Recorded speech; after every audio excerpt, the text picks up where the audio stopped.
Syrians are celebrating the ousting of Bashar al-Assad, the country and its people face serious challenges.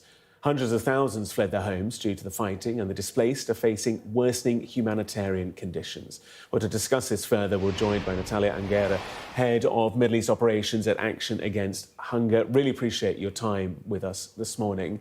There has been so much focus on the changing political situation in Syria, but what's the reality of the humanitarian situation?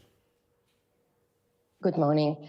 Yeah, the humanitarian situation right now is really dire, as you were explaining, because we have to remember that even before these last days' events, 90% of Syrians were living below the poverty line after 13 years of war and crisis. So the displacements these days, the lack of infrastructures, living under the bombings, this has exacerbated the needs.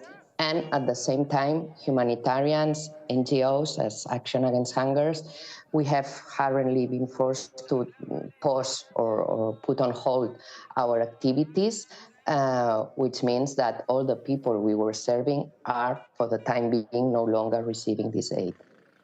How many people is it estimated are displaced in Syria? How many more are reliant on food aid and humanitarian support? I mean, before these last days, it was already 16 million people that were reliant on humanitarian assistance. These days, it is estimated that around 1 million people is displaced. We shouldn't forget that since beginning of October, also Lebanese and Syrians fleeing the Lebanese conflict came through the border into Syria. So now there is hundreds of thousands of people, again, just relying on humanitarian assistance. How do you go about trying to deliver that support in a country that has so many various groups vying for control, for power, for operational responsibility over huge swathes of the country? To what degree does that mosaic of power brokers complicate supporting civilians? Well, it's extremely complex because as humanitarians, we have the mission and the desire to to give an answer to the needs, but of course we need to do that in safe conditions for the staff, but also for the communities we serve. So that means we have to interact, to establish a mechanism of coordination with the actors in place in order to make sure that we will be able to access the populations and to deliver assistance to the most needed ones. This is certainly difficult right now at this moment with, as you mentioned, so many actors in place.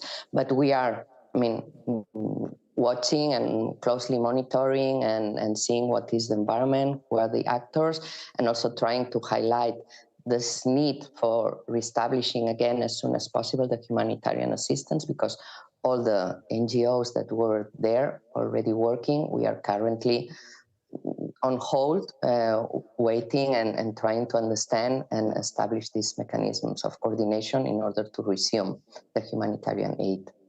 There is no doubt the international community played a huge role in hosting refugees and migrants. Turkey, Lebanon, Germany, for example, all taking in huge numbers of Syrians.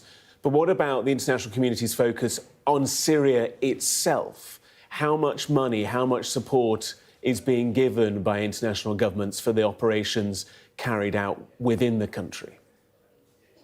Well, in the last years, also due to the focus in the region being set in other conflicts, like with Palestine or with Lebanon, the truth is that the humanitarian response to this crisis in Syria, again, that is lasting since 13 years, has seen a reduction in funding, in support, and somehow even in political willingness to find a solution. So our call right now is really to the international community to support all the efforts to establish a long-lasting and sustainable peace, to fund also all the necessary efforts to have countrywide response for the needs and for humanitarian NGOs to operate. The main group in power at the moment appears to be HTS, Hayat Tahrir al-Sham, that is the group that swept into Damascus and through the west of the country. To what degree is there dialogue with that group? To what degree is there dialogue with its leadership to try and go about supporting the people of Syria?